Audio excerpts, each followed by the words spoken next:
Olá pessoal, tudo bem com vocês? Eu me chamo Geisla França, mas carinhosamente me chamam por aí de GG França. Eu sou natural da cidade de Jeremoabo, na Bahia. Nasci e me criei na famosa Rua da Alegria ou Rua da Palha, como muitos conhecem. Terra dos meus avós. Ali eu tenho amizades até hoje. Os meus melhores amigos de infância moram na minha cidade natal. E hoje começa um episódio lindo na minha vida. E claro que eu quero compartilhar tudo isso com vocês. Eu sou filha de Gabriel Arcanjo e Edileuza França. E o primeiro programa de hoje, esse primeiro episódio, vai justamente ser dedicado a ele. Antes de começar, eu quero agradecer a todos vocês que participaram junto comigo desse processo que foi durante a tentativa de cura, né, de Painho. Quero agradecer imensamente a todos vocês que estiveram comigo, mesmo distante. Quero agradecer a vocês que estiveram comigo também de perto. E hoje, dando início a esse mais novo projeto, eu dedico a ele, Gabriel Arcanjo da Cruz. Passamos um período longo, né, durante tudo que nos aconteceu com o Painho. Em especial eu tive que parar literalmente a minha vida durante um ano para me dedicar à pessoa que se dedicou toda uma vida a mim. Tudo começou quando o Painho passou a se sentir mal. Eu lembro que em algumas vezes, estando na casa dele, mãe começou a nos falar que ele estava tendo mal-estar, que ele passou alguns dias reclamando de cansaço. E até então, nós achávamos mesmo que era só por conta do trabalho, né? E daí vieram, de fato, os primeiros sintomas. Que sintomas foram esses? Painho, ele passou a passar muito mal na rua, onde aconteceu seu primeiro desmaio. Ele foi na rua fazer algo, resolver algo, e quando voltou, ele havia nos sinalizado que tinha desmaiado, né? Sentiu um apagão e veio a desmaiar. Isso foi o primeiro sintoma. E aí começamos a ficar preocupados em relação ao que ele vinha relatando em casa conosco, e fomos deixando as coisas acontecer naturalmente até que de fato nós percebêssemos o que estava acontecendo com o mesmo. Veio o primeiro desmaio, o segundo desmaio também, isso ele já dirigindo. E infelizmente nós esperamos o terceiro desmaio, que foi na laje da casa dele, para que a gente realmente pudesse correr, né, contra o tempo para poder entender o que era que estava acontecendo com o mesmo. Logo em seguida, nós fomos em busca do diagnóstico, passamos a acompanhá-lo nas consultas para poder entender o que realmente estava acontecendo com ele. E aí começou uma maratona de exames na tentativa de entender, de fato, o porquê daqueles sintomas. Nos preocupamos e logo veio, né? Depois da maratona de pesquisa, de tentar descobrir, o diagnóstico veio. Painho, então, estava com um problema cardíaco e que só resolveria se ele passasse por um processo cirúrgico. Depois desse diagnóstico, eu, juntamente com os meus irmãos e com Maninha, nós decidimos nos reunir, explicar a Painho o que realmente estava acontecendo com ele. E acredito eu que depois de todo esse processo que nós vivemos hoje eu entendo que a contagem para a gente começou dali, desde o diagnóstico, né? Então reunimos Painho e uma das primeiras coisas que nós tiramos dele foi o prazer de dirigir. Eu lembro que o meu irmão, Ele sinalizou na nossa reunião dizendo que ele não poderia mais sair sozinho, não poderia mais dirigir sozinho. E aí a gente percebeu que as coisas foram começando a ficar um pouco mais sérias, né? Depois do diagnóstico já em mãos, nós corremos atrás de realizar alguns exames para que nós pudéssemos acelerar quanto à questão da cirurgia dele, e assim foi feito.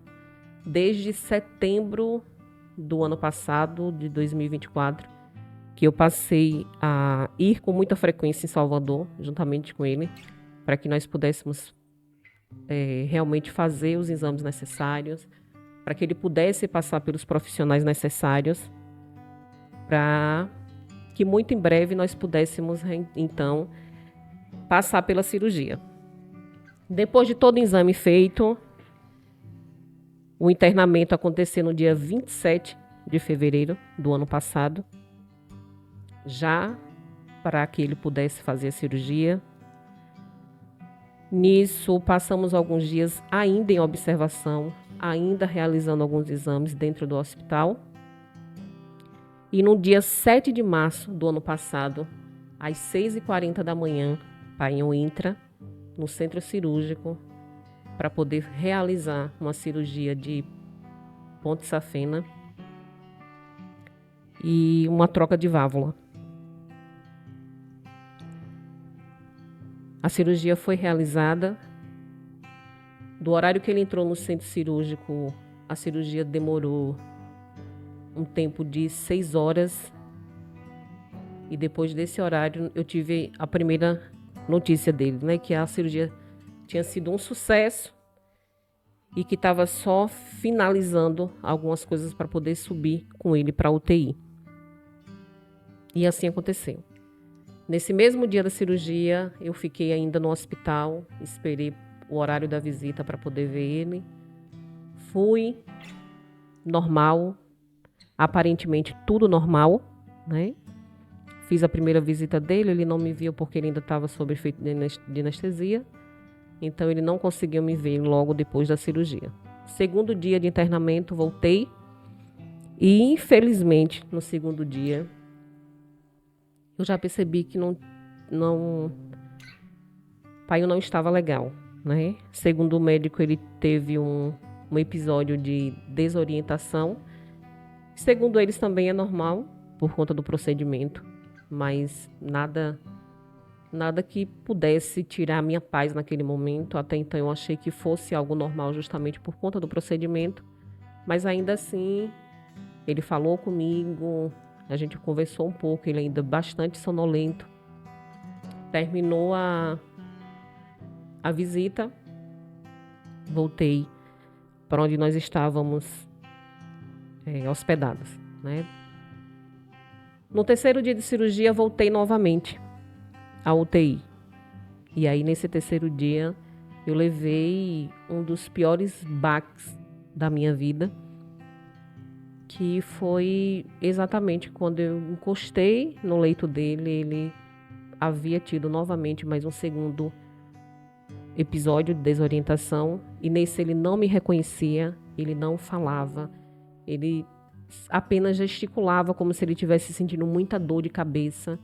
E naquele dia ali, de todos os dias que eu já vinha acompanhando ele, posso lhe dizer que foi um choque terrível para mim. E eu queria entender o que estava acontecendo. E durante o boletim, os médicos tornaram a dizer novamente que ele tinha tido um outro episódio de desorientação e que, mais uma vez, era normal por conta do procedimento que ele havia feito. E aí não me deixaram ficar com ele, porque assim que eu cheguei, eles já estavam preparando mesmo para fazer um outro exame, para entender mais profundo, né, sobre a situação dele. E eu lembro que eu saí da UTI. Desesperada. Naquele dia eu chorei bastante. E lembro que eu fiz uma ligação para um dos meus irmãos. E eu disse a ele: tem alguma coisa que não está acontecendo, não está normal por aqui. E eu queria que alguém viesse, Queria que alguém viesse por aqui, eu queria que alguém estivesse comigo, porque eu não estou mais suportando. Eu levei um baque muito grande. E graças a Deus eu tive até sabedoria de dizer naquele momento, escolher uma pessoa para que eu pudesse desabafar o que eu estava sentindo naquele momento, porque a princípio, certamente qualquer outra pessoa contaria no grupo, né? Nós temos um grupo, nós temos um grupo na família, mas eu pensei, mesmo desesperada naquele momento, eu pensei que eu tinha que agir com calmaria. E foi assim que eu fiz. Durante todo esse processo que Painho passou, era o meu único pensamento. Era trazer a ele uma calmaria para que ele pudesse se sentir confiante ao ponto de passar por esse processo na vida dele. Então, entrei em contato com um dos meus irmãos e pedi para que ele fosse imediatamente a Salvador, para que junto nós pudéssemos entender o que estava acontecendo, o que iria acontecer depois dali. E eu precisava, de certo modo, me sentir abraçada, me sentir fortalecida. Porque naquele momento ali, eu, de fato, me desesperei, né? E a única coisa que meu irmão disse na ligação naquele dia foi: mantenha calma, que vai dar tudo certo, deixe as coisas, deixe ver o que é que os médicos vão dizer, se mantenha calma, não se desespere, não traga desespero a ninguém nesse momento. E assim eu fiz, apesar de estar muito desesperada, assim eu fiz. E depois de ligar, eu lembro que eu fiquei ali na porta da UTI e eu só saí quando o pai retornou novamente para a UTI. Fez um exame, voltou. Eles não me deixaram mais entrar para poder ver ele. Eles perceberam que eu não fiquei bem. Então eles não me permitiram mais que eu estivesse com ele. E assim que ele entrou, eu retornei novamente para a pousada onde nós havíamos ficado, né? Só que no quarto dia, graças a Deus, o pai voltou a normalizar novamente. Só que no dia que eu me desesperei, por exemplo, eu desci, eu lembro que eu ouvi nesse dia uma voz muito suave. E essa voz me dizia assim: desça, que eu quero falar com você. E na frente do hospital tinha um jardim. Aquele jardim ali, ele passou a ser o meu momento, o meu local de devocional, né? O meu momento a sós com Deus. E depois de ouvir essa voz, eu desci, fui para a praça. Lembro como hoje, eu deitei no banco da praça. E ali, conversando com Deus, mais uma vez eu ouço uma voz que me deu um comando que convocasse toda a minha família para que à meia-noite nós verbalizasse o nome de Painho para que ele pudesse sair da UTI. E aquele instante eu achei que pudesse ter sido algo da minha cabeça, né?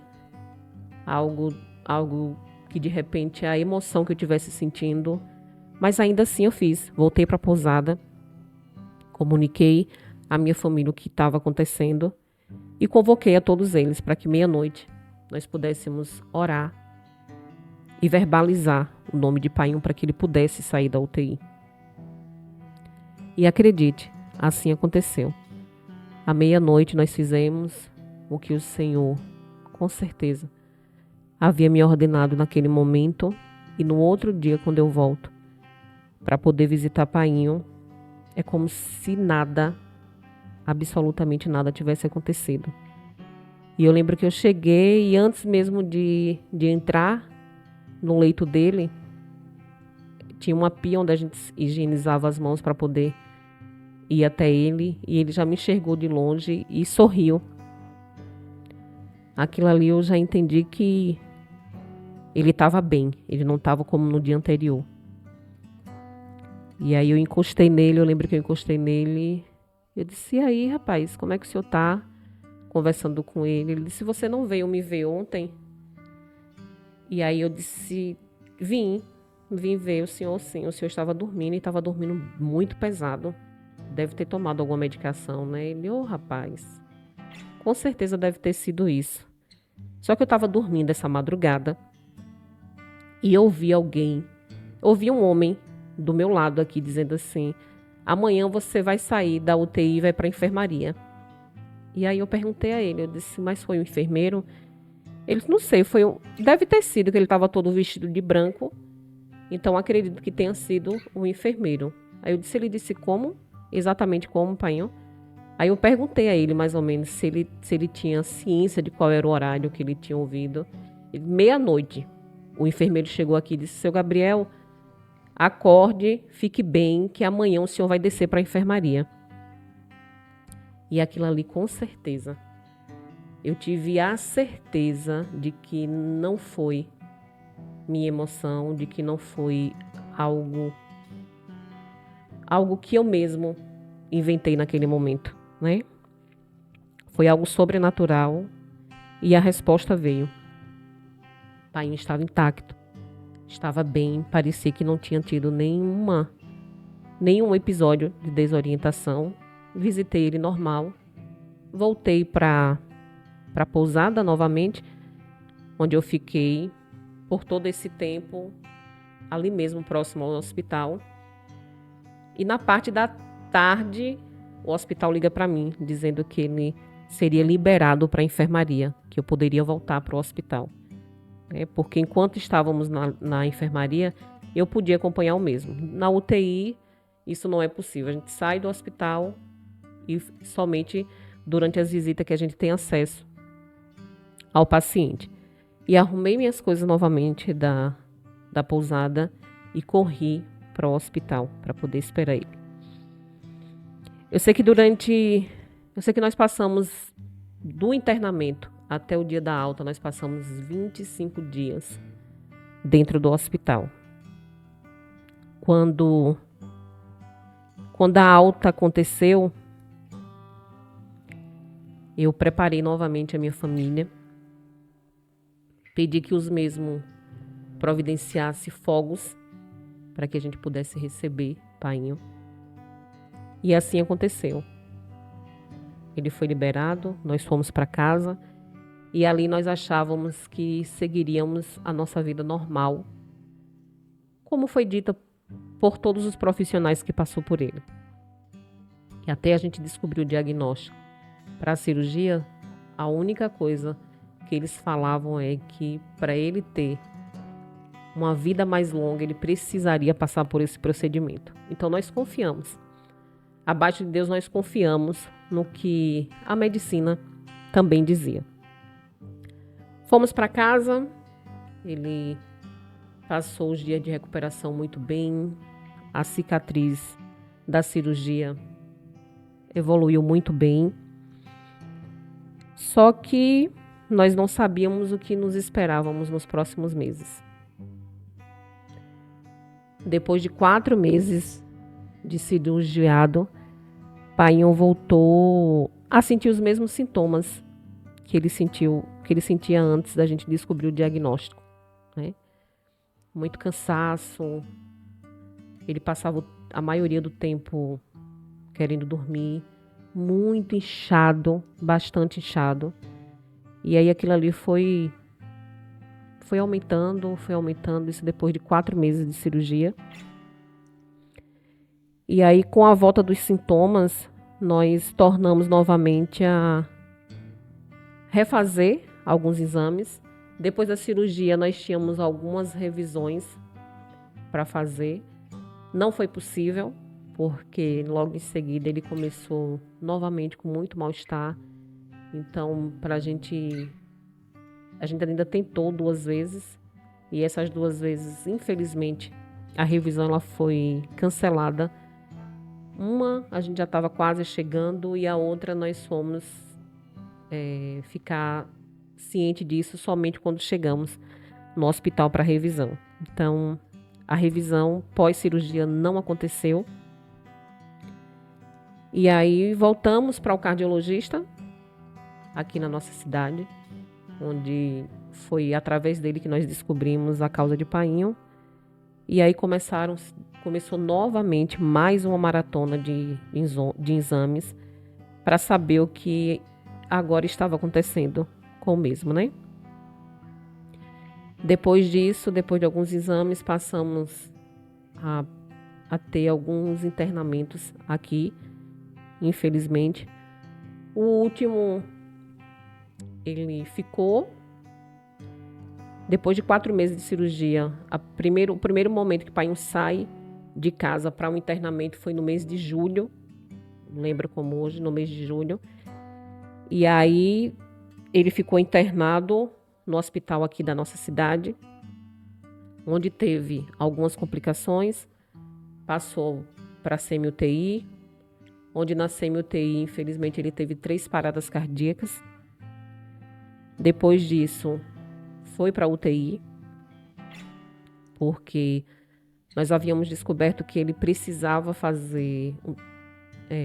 colocar um marca-passo, né? E por conta dessas 3 paradas no hospital aqui, ele passou a usar um marca-passo provisório, onde começou a nossa guerra para uma regulação, para que fosse feito, então, o uso do marca-passo definitivo.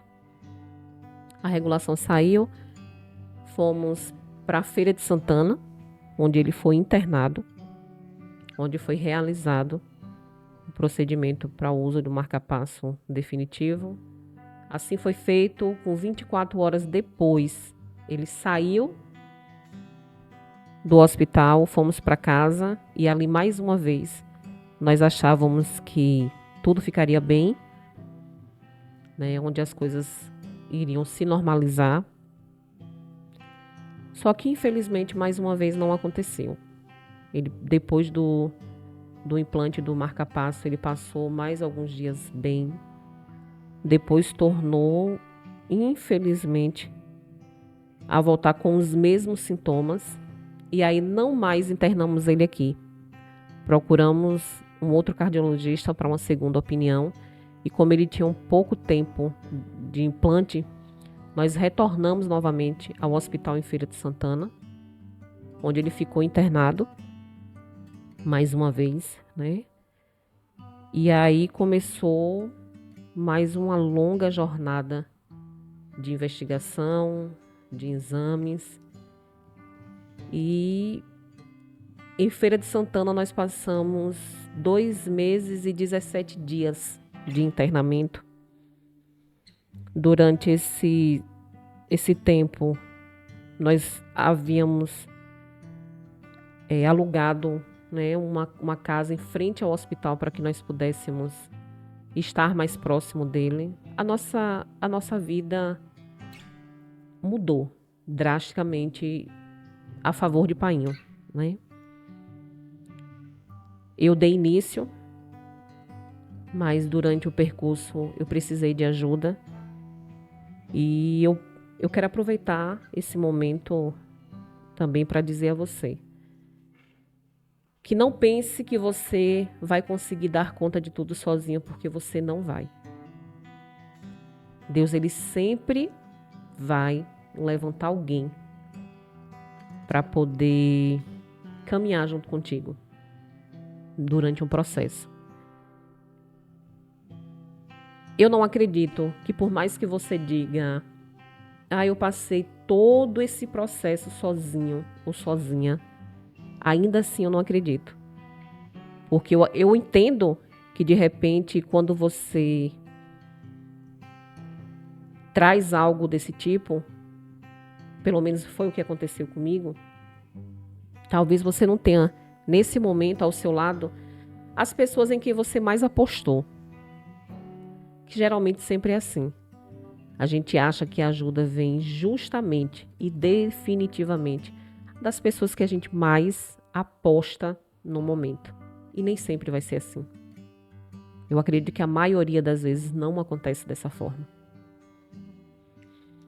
E aí eu comecei a envolver os meus irmãos também nisso. E graças a Deus, todos eles fizeram a sua parte da maneira como tinha que ser. Todos eles participaram da maneira como o Senhor foi instruindo a cada um deles a fazer.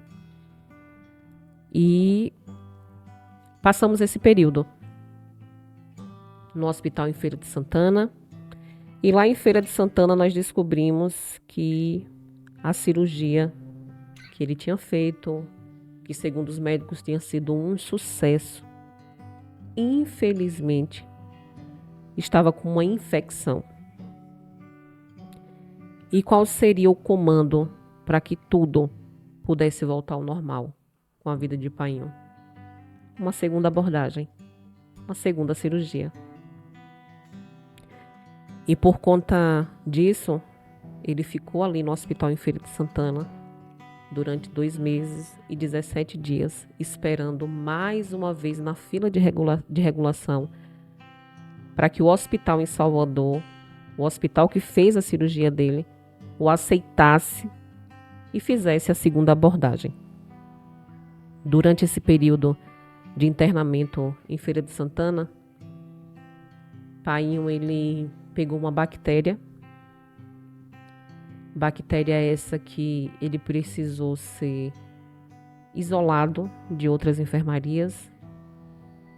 Pra gente aquilo ali foi uma outra pancada, né? Justamente por conta do tempo de internamento que ele já tinha. Então, infelizmente, ele teve, né? Pegou essa bactéria, infelizmente. E ali mesmo, em Feira de Santana também, devido ao uso muito longo de antibiótico, passou a comprometer o rim do mesmo. E ali em Feira de Santana nós vencemos um outro processo de medo. Nós não sabíamos o que enfrentaríamos, que foi a questão da hemodiálise. Nós não sabíamos nem por onde começar, o porquê daquilo ali. E para quem não tem entendimento de determinado procedimento, a gente cria, né? A gente passa a criar os nossos monstros internos, a gente passa a criar o nosso medo interno. E foi isso que aconteceu com a gente. A gente não sabia o porquê que Painho precisava passar por tudo aquilo. E nós vivenciamos junto com ele cada processo doloroso, né? Só que durante todo esse processo, eu acho que não teve ninguém mais incrível e mais corajoso do que o próprio Painho. Foi um percurso e um processo longo, mas foi um percurso e um processo de muita paz. Em momento nenhum a gente viu Painho desesperado, Painho desenganado, Painho culpando a quem ele gostaria ou acreditaria em culpar. E nós fomos vivendo o processo junto com ele. E a força dele foi quem nos tornou fortes para suportar todo esse processo de mãos dadas com ele. Ele passou a fazer hemodiálise no hospital em Feira de Santana. Ficou isolado de outros pacientes. E as perguntas começaram a surgir, né? Porque eu acredito que eu não sou diferente de nenhum de vocês que estão aí do outro lado. As perguntas, elas sempre irão surgir. Porém, uma coisa que eu sempre me preocupei para que não acontecesse era que, apesar da minha dor, eu não podia duvidar do que Deus ele era capaz de fazer. E graças a Deus isso nunca aconteceu.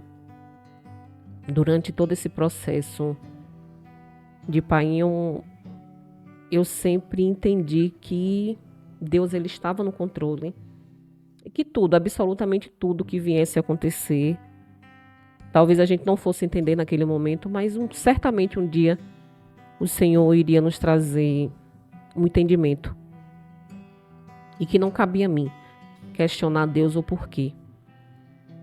Durante esse processo, eu entendi que Deus ele não só queria falar com Painho, como ele queria falar comigo, como ele queria falar diretamente a cada um dos meus irmãos, assim como ele também falou com Manhã durante todo esse processo.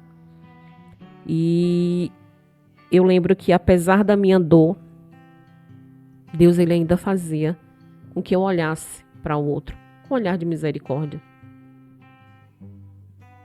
Egoísta que somos, humanos que somos, certamente a primeira coisa que diríamos é cada um que passe pelo seu, não é verdade? Só que, graças a Deus, ele me permitiu não estar somente sensível a tudo que aconteceu com o Painho, né? Durante todo esse processo, Deus ele sempre levantou alguém para nos trazer paz através de uma palavra e para nos trazer paz até mesmo vendo a situação do outro. Painho sempre foi um paciente que nunca teve queixas de dores, de sofrimento, enquanto a gente presenciou muitos ali durante as enfermarias que ficavam com ele, que Deus ele sempre despertava a gente para um olhar de a situação de fulano tá mais difícil. Então, aquilo ali, eu falo por mim, me encorajava, né? Me encorajava a permanecer, me encorajava a ser grato a Deus apesar de tudo. Aí você pode estar do outro lado dizendo nesse momento, como é que se pode ser possível ser grato mesmo no momento de dor? É possível. Eu posso lhe dizer isso com toda certeza da minha alma. É possível ser grata. Eu lembro que ali ainda em Feira de Santana, a semana que eu consegui vir para casa, porque nós passamos a viver dentro de hospital de uma tal maneira que nós começamos a fazer escalas. Uma semana eu estava, outra semana era um dos meus irmãos, e assim nós fomos fazendo. E na semana que eu retornei para poder ficar com ele, eu cheguei, eu passei pelo corredor e eu vi que tinha uma senhora sentada na porta de uma das enfermarias, chorando. Só que como eu já tinha uma semana que eu não tinha visto o Painho, só estava falando com ele por ligação, a minha vontade era chegar e ir diretamente para o quarto, e assim eu fiz. Cheguei, entrei. Só que aquela cena me incomodou de uma tal forma que eu entrei, coloquei minha bolsa e eu disse a ele, me dê 2 minutos que eu já volto. Ele, você já chegou agora e já vai sair? Eu disse, me dê 2 minutos que eu volto. E voltei novamente para o corredor. E eu encostei naquela senhora, me abaixei até ela e perguntei por que era que ela estava daquele jeito. Ou seja, como é possível uma pessoa que está passando por um processo como nós estávamos passando, ainda consolar outra pessoa? Mas assim eu fiz. Eu me abaixei até ele e perguntei o que era que estava acontecendo. E ela disse, eu estou com minha filha internada. O estado dela é muito grave. E eu não sei mais o que fazer, porque todos os nossos recursos, nossas finanças, minha filha já tem muito tempo internada aqui. Eu não sei o que é que eu vou fazer a partir de amanhã. Eu não tenho onde ficar, eu não tenho onde me alimentar, não tenho mais dinheiro. E eu lembro que em uma das nossas conversas no grupo da família, foi justamente falando sobre a alimentação do hospital. Claro que isso não acontece com todos, né? Mas ali onde nós estávamos, em especial, a alimentação não era das melhores. E aí eu não pensei 2 vezes. Eu perguntei a ela o que era que ela precisava. E aí ela disse que precisava de dinheiro para se alimentar. Aí eu fui e disse a ela, senhora, vamos fazer o seguinte. Durante essa semana que a senhora passar aqui, a senhora vai usar o nome de meu pai. Eu vou lhe dar aqui a carteirinha. A senhora vai para o refeitório e todas as refeições a senhora vai fazer no meu lugar. E aí ela começou a chorar. Essa senhora chorava tanto. Aí eu disse, não chore não, tá tudo resolvido. É a única maneira que eu posso fazer para poder ajudar a senhora. Eu vou lhe dar o nome dele e a senhora vai fazer, durante toda essa semana, as refeições no meu lugar. Ela foi e disse assim, eu tô chorando, porque eu tô agradecendo a Deus pela resposta da oração que ele me deu nesse momento. Antes de eu vir para aqui pro corredor, eu me ajoelhei lá no banheiro da enfermaria e eu pedi a Deus para que ele entrasse em providência, que ele fizesse algo por mim durante essa semana, porque eu não tinha de onde tirar. E aquilo ali me comoveu de uma maneira tão sobrenatural que eu entendi que, apesar das dores que nós estamos vivendo, nós precisamos ter empatia com a vida do outro. E foi a empatia pela vida do outro que me fez enxergar aquela senhora naquele momento. E aí você, talvez do outro lado, me pergunte, GG, e você, como foi que você fez durante a semana? Nós havíamos alugado uma casa em frente ao hospital e durante a semana nada me faltou. Absolutamente nada me faltou. Porque o propósito maior naquele momento era justamente ajudar aquela senhora, apesar de todas as coisas que nós já vínhamos vivendo a respeito de Painho. E se eu fosse trazer números aqui, nós passamos e nós tivemos um gasto absurdamente durante esse processo dele de hospital em hospital. Aí você também pode me perguntar agora, mas vocês são bons financeiramente? E eu lhe respondo dizendo, bom é Deus. Bom certamente é Deus, porque Ele cuida da gente nos mínimos detalhes. A gente pode se desesperar hoje, achando que o amanhã a gente não terá uma resposta, mas a gente tem. E assim o Senhor fez conosco. Ele caminhou de mãos dadas conosco. E quando nós achávamos que ia nos faltar, imediatamente a providência chegava sobre as nossas vidas. Então eu quero encorajar você a pensar e a ter certeza de que mesmo que os recursos humanos lhe faltem, a providência divina nunca vai falhar sobre a minha vida e sobre a sua vida. E que nós precisamos crer nesse Deus que faz acontecer. Então não se desespere. Não se desespere mesmo que para você seja fácil você dizer nesse momento. É fácil falar, né, GG? Não é. A gente só sabe realmente o que de fato dói na nossa alma quando a gente passa a viver esse momento, que foi o que aconteceu conosco durante todo esse processo de Painho.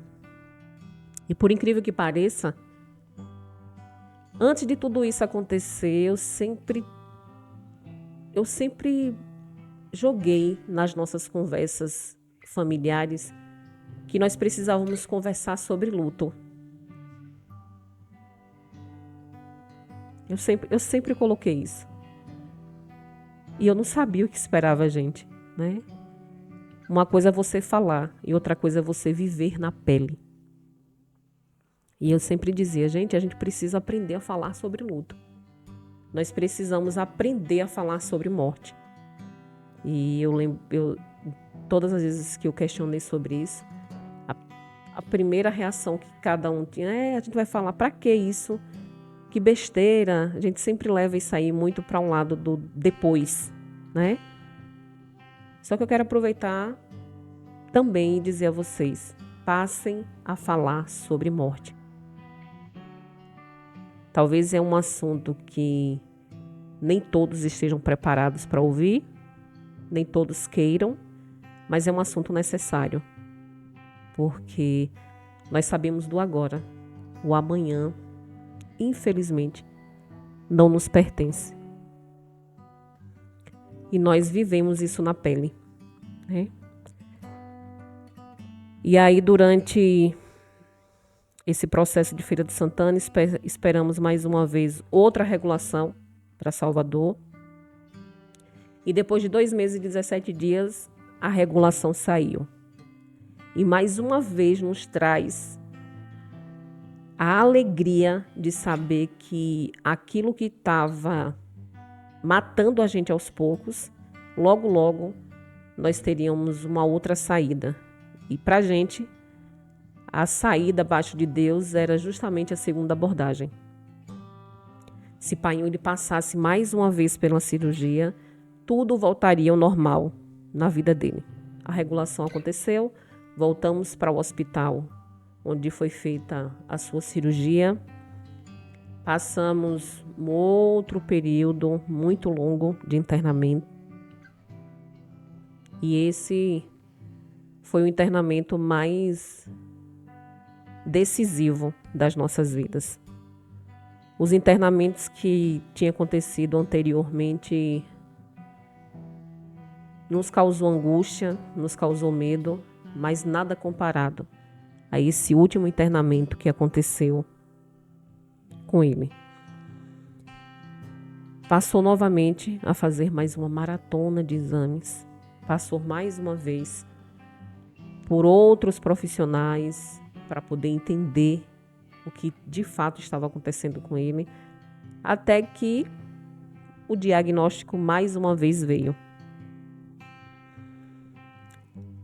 E não veio da maneira como nós esperávamos. A nossa esperança era que a segunda abordagem acontecesse, que tudo ficasse bem e que todo aquele pesadelo um dia acabasse. Mas nós estávamos prestes a viver mais uma vez os piores dias das nossas vidas. Os médicos se reuniram entre eles depois de todos os resultados dos exames, e no dia 22 de outubro do ano passado, veio a decisão por eles que não faria mais uma segunda abordagem em Painho. Porque a chance dele vir a óbito no centro cirúrgico era de 100%. E sendo assim, segundo eles têm uma lei que eles são proibidos, né, de levar isso adiante, e decidido entre eles que não faria. E aí o que é que acontece? Depois dessa decisão, uma das piores coisas que aconteceu foi justamente os médicos terem levado isso até a Painho. Segundo eles, o paciente ele tinha que estar ciente do que estava acontecendo. Então eles trouxeram o resultado final até ele. E aquele homem que aparentemente era um poço de fortaleza começou a se entregar. Depois da segunda abordagem, ele de fato começou a se entregar. E ali é como se o mundo realmente tivesse desabado pra gente.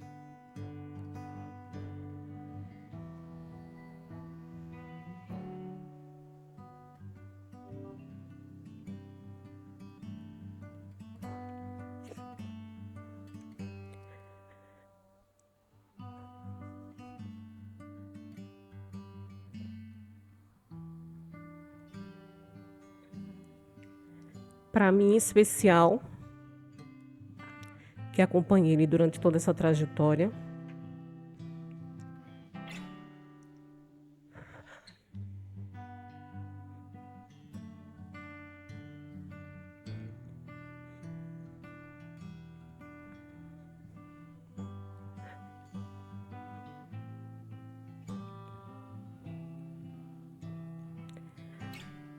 mas ainda assim com medo, a única coisa que eu conseguia dizer a ele era: a nossa esperança não está no homem. A nossa esperança está no Deus que pode todas as coisas e que pode mudar esse quadro. E sempre tentando trazer para ele a esperança de que, de fato, as coisas poderiam mudar em relação àquilo. E eu lembro que quando os médicos trouxeram isso para ele, eu me tranquei no banheiro, eu chorei bastante, porque eu não tinha me dado o luxo, né, de chorar durante todo esse processo. Todas as vezes que eu chorei escondida, para que ele pudesse se sentir protegido, fortalecido. Nunca, durante todo esse processo, eu nunca consegui chorar na frente de Painho. Eu não me permiti, né? Mas nesse dia eu me tranquei no banheiro, chorei muito.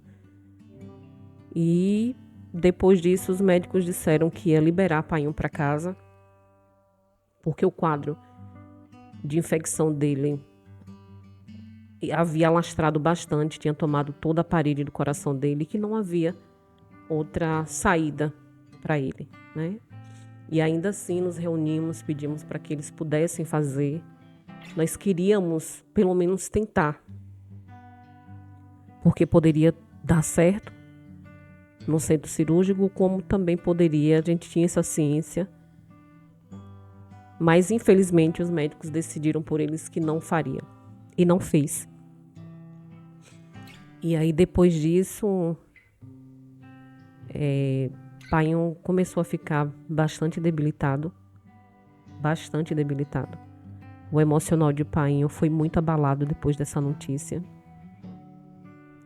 E aí nós começamos a contagem, de fato, a contagem regressiva. E o tempo todo encorajando mesmo, incentivando para que ele não perdesse a esperança. E ele foi se entregando. Aos poucos ele foi se entregando. Depois do diagnóstico, logo em seguida, Painho teve uma hemorragia. Né? Hemorragia essa que levou ele de volta para a UTI. Eu lembro que quando ele foi para a UTI, eu estava na cidade de Aracaju e na madrugada eu tive um sonho com ele, onde eu via ele num corredor do hospital, mas não era o hospital que ele estava internado. Um corredor muito grande, e ele saía de dentro de uma das enfermarias e eu esperava ele no final do corredor. E ele vinha todo sorridente ao meu encontro. E aí ele dizia: eu estou bem e você também vai ficar bem, tá certo? Aí eu dizia: Painho, o senhor vai para onde? Ele voltava e fazia o mesmo percurso que ele fez vindo, ele voltava. E aí ele foi sumindo. E eu lembro que nessa madrugada eu acordei chorando porque eu não entendi muito bem o sonho. E aí acordei angustiada, chorando bastante. E abri as mensagens do grupo da minha família. E minha irmã caçula tinha colocado lá: Painho desceu para UTI. Ele teve uma hemorragia e tiveram que transferir ele para UTI. Rapidamente voltei de onde eu estava, fui direto para Salvador. E quando foi o meu dia de poder entrar para ver ele, eu lembro que todas as vezes que eu ia para o hospital, da pousada onde eu ficava para o hospital, eu fazia o percurso com certeza agarrada pelo Espírito Santo, porque todas as vezes que eu precisei me deslocar até o hospital, eu saía trêmula, eu subia a ladeira de acesso para o hospital com falta de ar, porque o medo me tomava de uma tal forma. Eu já tinha tanto tempo de hospital em hospital que eu passei a ter medo de entrar e de repente ouvir o que eu não queria ouvir. E aí nesse dia eu entrei, eu precisei esperar o horário, passei praticamente o dia todo na frente do hospital. E aí quando chegou o horário de visitar ele na UTI, Ele estava muito sonolento, ele quase não falava direito. E aí foi a primeira vez que eu chorei na frente dele, achando eu que ele estava dormindo. Chorei, eu encostei na cama e chorei muito naquele dia. Não suportei sair para chorar. Eu chorei exatamente naquele lugar porque eu achava que ele realmente estivesse dormindo, ele não estava me entendendo. E foi engano meu. Eu lembro que ele sinalizou com a mão, bem com a voz bem baixinha, eu encostei nele. E eu lembro que naquele dia ele disse assim: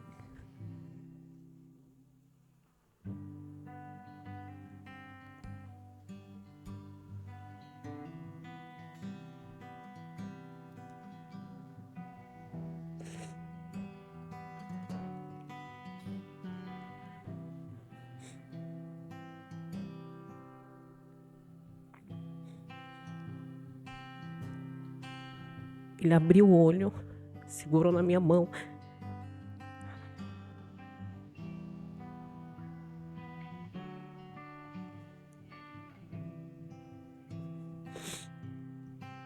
Aí disse assim: pare de chorar.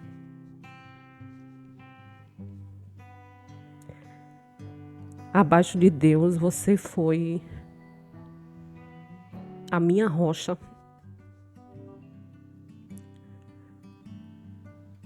Por que você está chorando agora?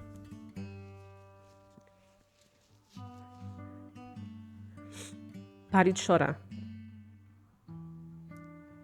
Eu só preciso que você me tire daqui. Só preciso que você me tire daqui, que tem uma mulher que ela tá me maltratando aqui. Ele só disse isso e voltou a dormir novamente. Aquilo ali me desesperou. Me desesperou total. Aquilo ali tirou... Eu não fiquei normal. Porque segundo os médicos, Paiun não estava falando. Segundo o boletim, Paiun tinha tido um choque séptico. E geralmente quem tem um choque dificilmente volta. Mas ele permanecia ali, lutando bravamente para viver. Nesse dia ele estava fazendo a hemodiálise no leito dele mesmo. E o enfermeiro, ele percebeu tanto que eu fiquei apavorada com aquela situação. E ele foi e disse assim: a senhora está aqui desde cedo, não é? Eu disse sim. Eu vi a senhora lá na frente, lá próximo à capela. A senhora estava sentada por ali. Eu disse: estava esperando dar o horário para poder entrar para ver ele. E aquele enfermeiro se preocupou comigo de uma tal forma. E ele perguntou: a senhora já se alimentou? A senhora já bebeu água? E aí ele foi tentando, né, conversar comigo. E eu tornei a chorar novamente. Falei a ele o que Paiun tinha me dito a respeito da pessoa que estava maltratando ele. E ele me tirou, eu lembro que ele me tirou de perto do leito.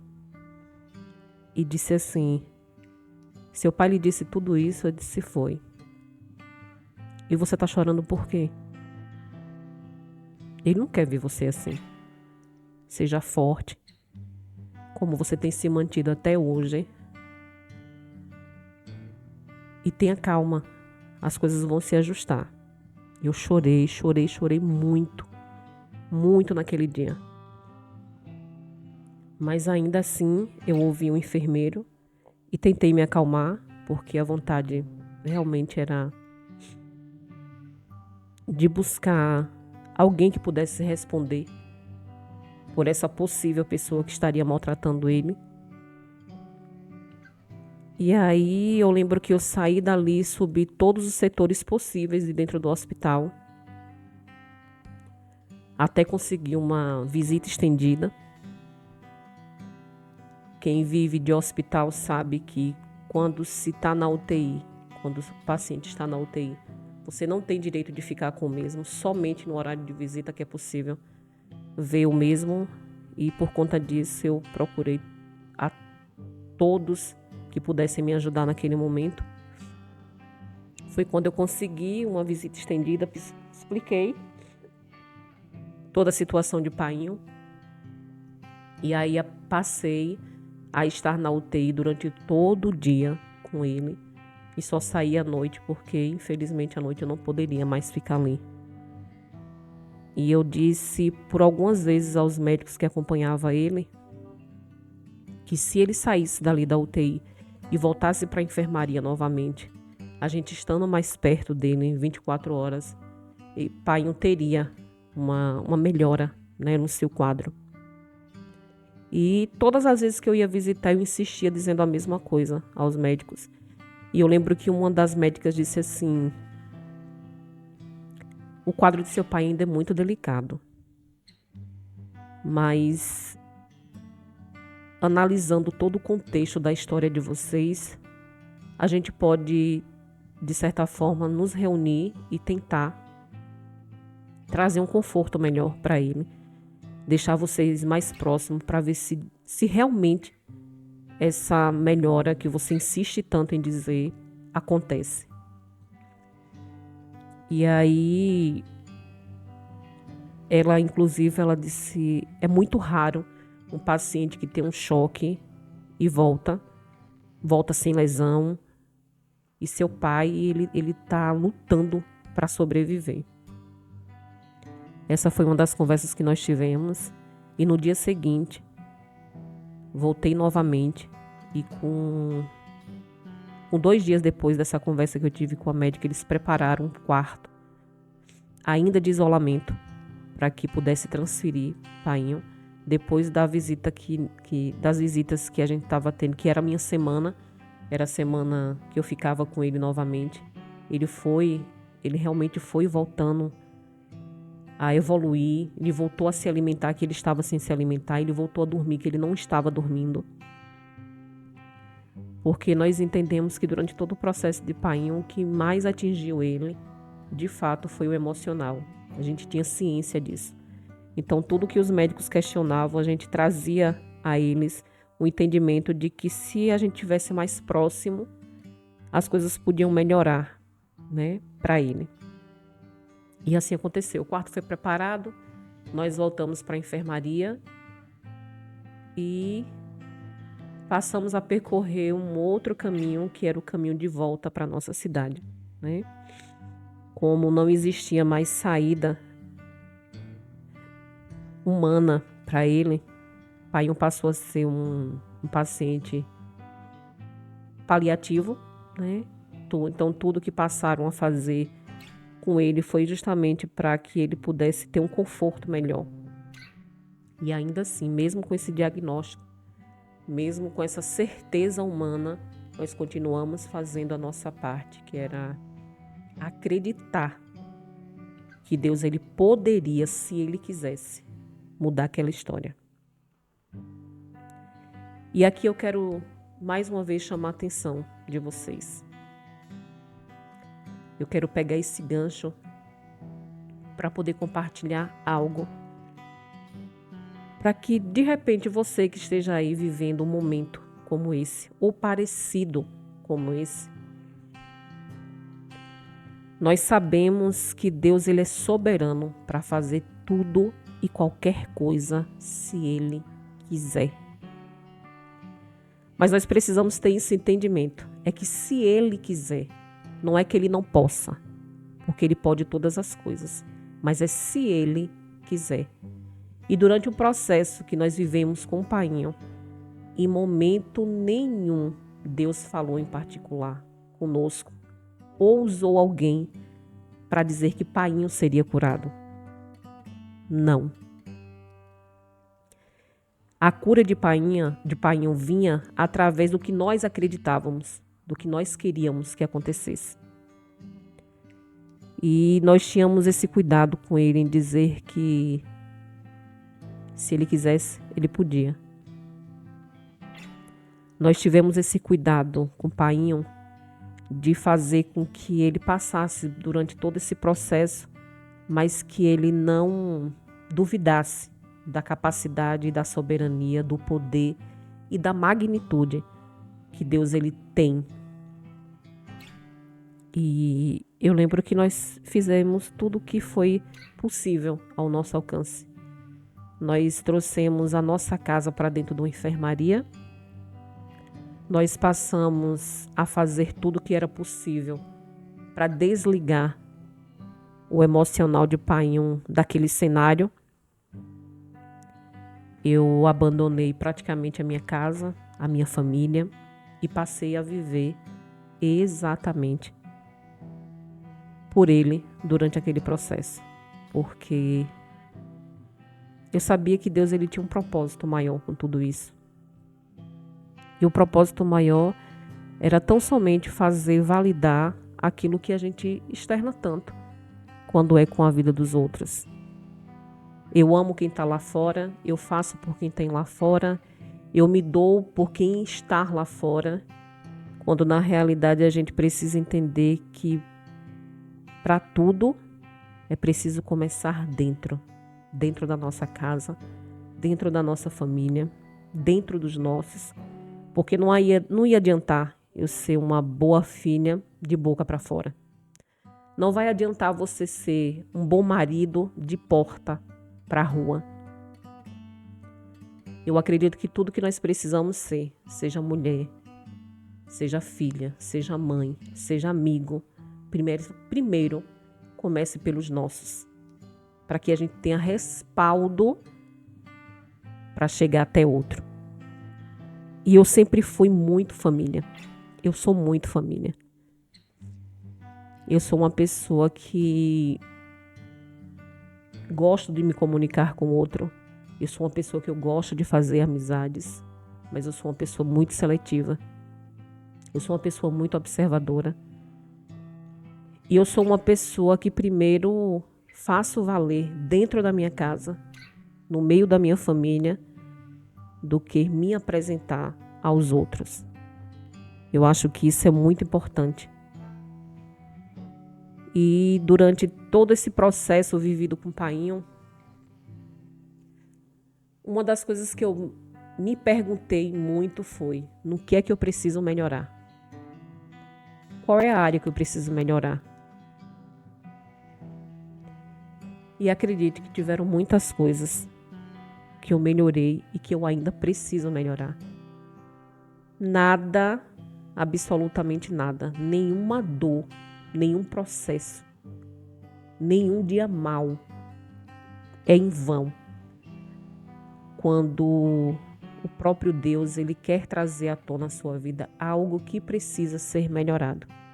Com isso, eu não quero dizer a você que Deus ele é um Deus mau, que ele é um Deus que tem prazer no sofrimento da gente. Não é isso que eu quero dizer, não. O que eu quero dizer é que existem algumas situações onde será permitido a gente passar para que a gente repense algumas coisas, para que a gente priorize o que tem que ser prioridade, para que a gente melhore. E eu tenho certeza que quando esse entendimento chega até as nossas vidas, você entende que nada do que venha a acontecer, nada do que possa acontecer vai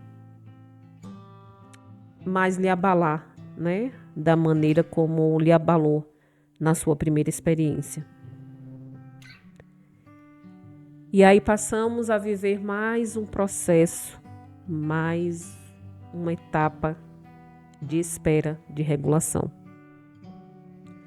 Como o diagnóstico tinha acontecido, como nós sabíamos que a segunda abordagem não seria possível, como nós sabíamos que Painho ele passou a ser agora um paciente paliativo, nós corremos atrás de uma outra regulação. Nós não poderíamos tirar Painho dali do hospital sem que ele pudesse estar cadastrado em uma clínica que ele continuasse, apesar de ser paciente paliativo, ele precisava continuar fazendo a hemodiálise.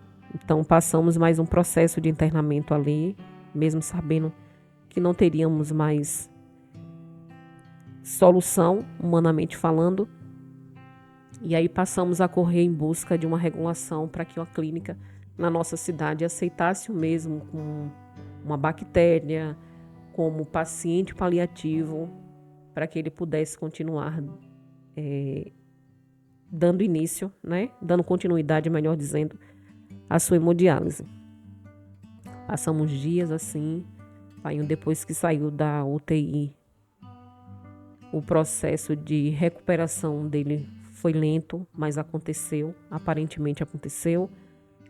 A clínica, depois de muita tentativa, de muita negativa, enfim aceitou. E aí nós sabíamos que fora do hospital nós viveríamos os dias mais difíceis das nossas vidas. E que nós só tínhamos duas saídas: acreditar ou acreditar. E foi o que aconteceu conosco. Trouxemos Painho para casa, a princípio por ele morar em uma casa de andar. Ele foi aceito em outra casa, na casa da sogra da minha irmã na época, para que nós pudéssemos ter uma locomoção mais confortável para ele, né? E aí ele saía, fazia o percurso de ambulância até a clínica para fazer hemodiálise e depois retornava. Eu sei que assim nós passamos quase um mês, mais ou menos, durante todo esse processo. Saímos da casa da sogra da minha irmã, voltamos para a casa dele. Na casa dele era um processo bastante doloroso, onde a gente tirava ele da cama, colocava na cadeira, descia as escadas. No térreo, a gente transferia ele da cadeira de banho para a maca, e aí seguíamos para a clínica. E passamos assim por alguns dias.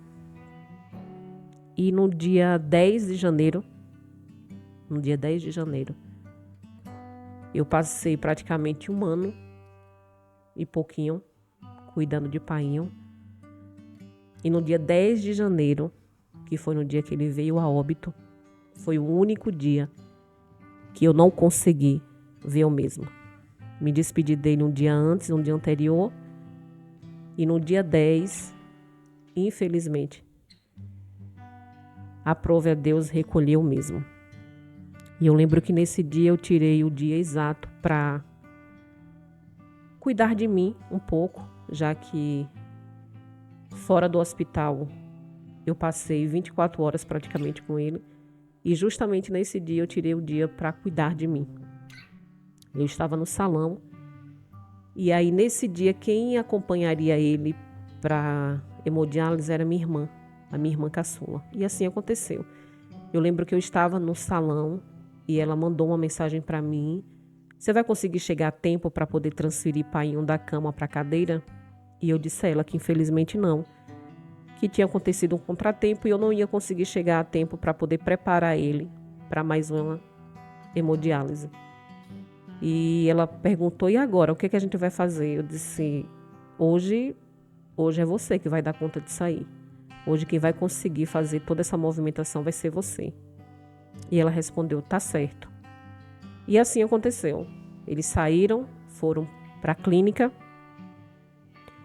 E quando chegou na clínica, que ele começou a preparação da máquina para poder fazer a sessão dele, minha irmã percebeu que ele estava olhando muito para um lugar fixo. E aí começou a falar com ele: Painho, Painho, e ele já não respondia. E aí imediatamente ela chamou a enfermeira, uma das enfermeiras que ficam lá na clínica.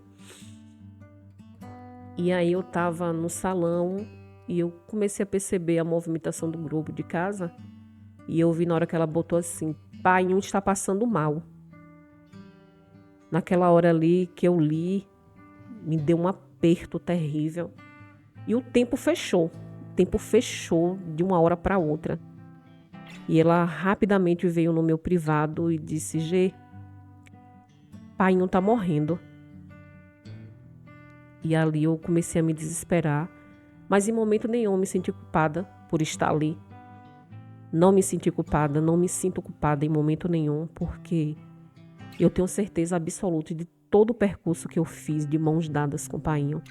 Em todas as situações que você imaginar, eu estava com ele. E hoje eu entendo que Deus não permitiu que eu estivesse naquele dia, porque eu não merecia. Eu não merecia passar por aquele choque. E ela começou a dizer: Painho tá passando muito mal, o que é que eu faço? Os médicos estão querendo entubar ele.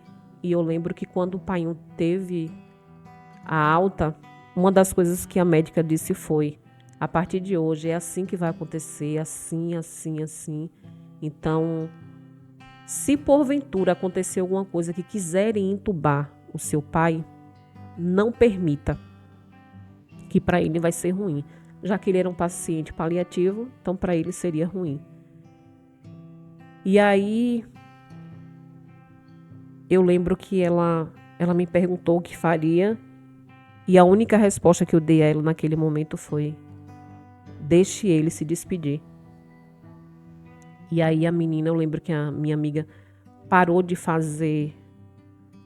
mexer em mim, disse: eu preciso ir aqui rapidinho resolver algo em casa e já volto. Só que hoje eu entendo que eu precisava daquele momento. Eu precisava ficar sozinha no salão naquele momento. E aí o tempo, de fato, escureceu de uma tal forma que ela abriu a porta do salão e disse: meu Deus, Gê, venha ver como foi que o tempo mudou aqui fora. E eu não saí da cadeira. Ela: me dê 5 minutos que eu vou aqui em casa rapidinho e volto. E assim aconteceu. E minha irmã conversando comigo: o que é que eu faço? Eles querem entubar. Gê, me diga o que é que eu vou fazer. Aí eu disse a ela: deixa o Painho se despedir.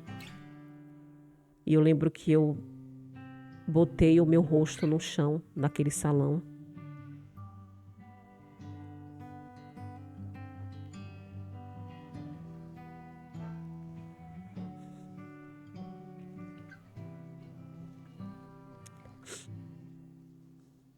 E fiz a oração mais difícil.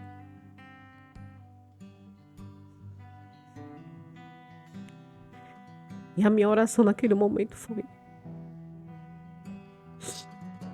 nós fizemos tudo o que foi possível. Mas se o Senhor não tiver mais um plano com a vida de Painho aqui, não permita ele sofrer mais. Deus, que seja feita a sua vontade. Só foi o tempo. Eu só precisava daquela oração. E a minha amiga voltou para o salão. Eu levantei. E depois da oração choveu. Mas choveu. Choveu tanto naquele momento. E aí um aperto no coração.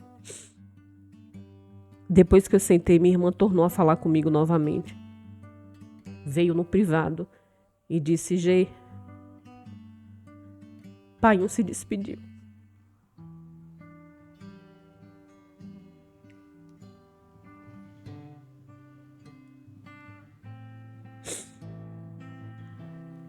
E com tudo isso eu quero dizer a você que está aí do outro lado, que vai me ver, que vai me ouvir, é que independente de qual seja a luta que você está enfrentando no momento, independente do processo que você esteja vivendo no momento, Deus, ele não tem prazer em nos fazer sofrer. Ele não tem prazer de ferir a quem nós amamos. Porém, eu digo a você que viva o seu processo sem desacreditar que o sim de Deus, ele é bom, mas que o não também precisa ser visto com bondade.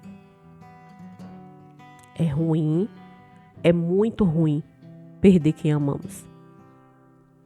É muito ruim quando você se vê numa posição onde há 1 ano atrás estava tudo bem e hoje nós estamos vivendo um luto doloroso.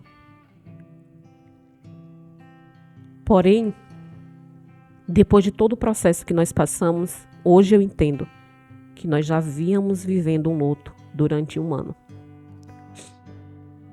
Nós passamos a viver um luto quando nós tiramos Painho de casa e passamos a viver com ele de hospital em hospital.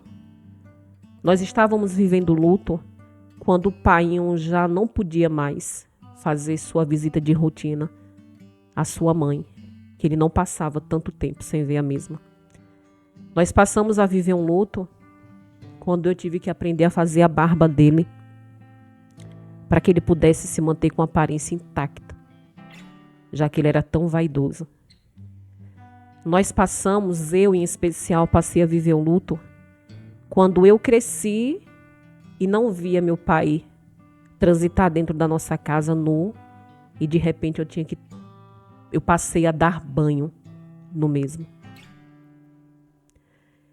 Nós já víamos vivendo luto quando ele passou a parar de comer o que gostava e começou a comer o que podia. Nós já víamos vivendo luto quando ele tinha os seus momentos de bordejo, que era exatamente assim que ele dizia: eu vou ali dar um bordejo. E de repente passou a não andar mais.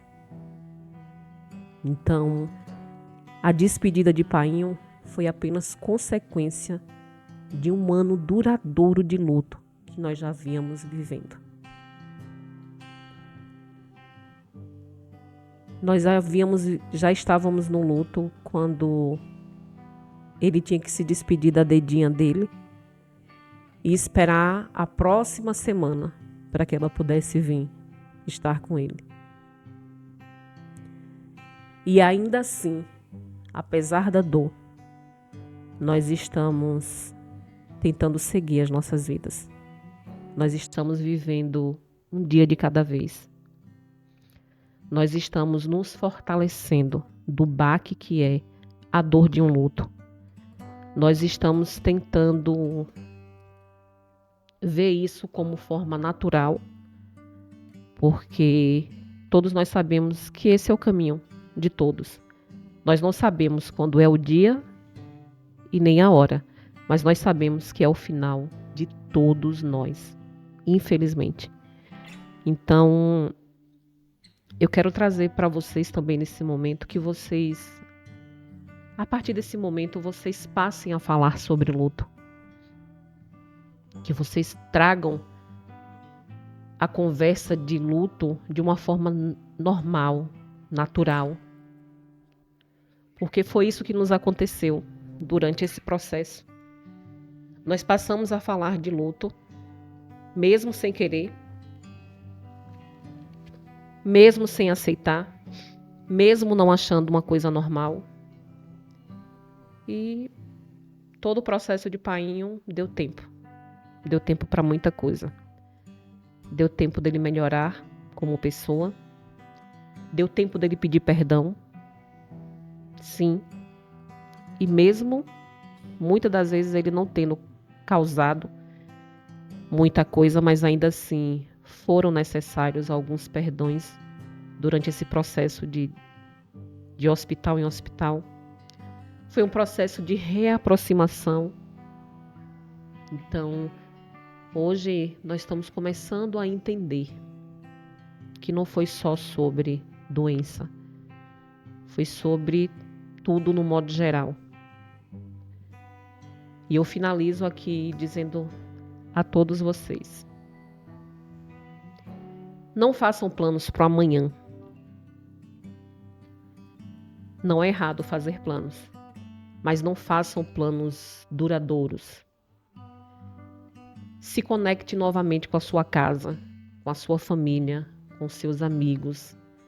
Busque saber de fato quem vale a pena a estar com você durante a caminhada e quem não precisa estar, porque durante esse processo você também vai ver que muito do que vocês imaginou que seria, que estaria, que andaria de mão dadas com você, não aconteceu. E a decepção ela vem, a angústia ela vem, porque é normal do ser humano colocar expectativa em cima do outro. É normal, mas durante todo esse processo é o que eu tenho buscado a fazer, é tentar realmente entender quem é para estar, quem não é para estar. E volto a dizer mais uma vez, quer ser bom no que você fala, no que você diz, comece dentro de casa. Que a rua seja consequência do que você conseguiu e está tentando ser dentro da sua casa. Espero que, através desse testemunho, você se encoraje. Isso mesmo, que você se encoraje e passe a acreditar que você é mais forte do que imagina. Que a dor, ela nos forja de uma tal maneira que você descobre até mesmo aquilo que você nem imaginou que fosse. Mas eu quero também dizer, e finalizo aqui, é que não permita, não deixe com que a dor ela venha enterrar quem você nasceu para ser.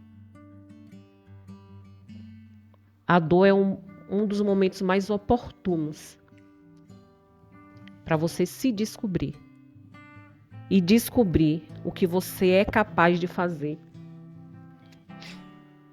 para que através da sua vida outras vidas também sejam abençoadas. Agradeço a todos vocês que terão acesso a esse conteúdo e quero convidar a todos vocês a estar nos próximos dias juntamente conosco, vivendo um dia de cada vez. E hoje só resta saudade.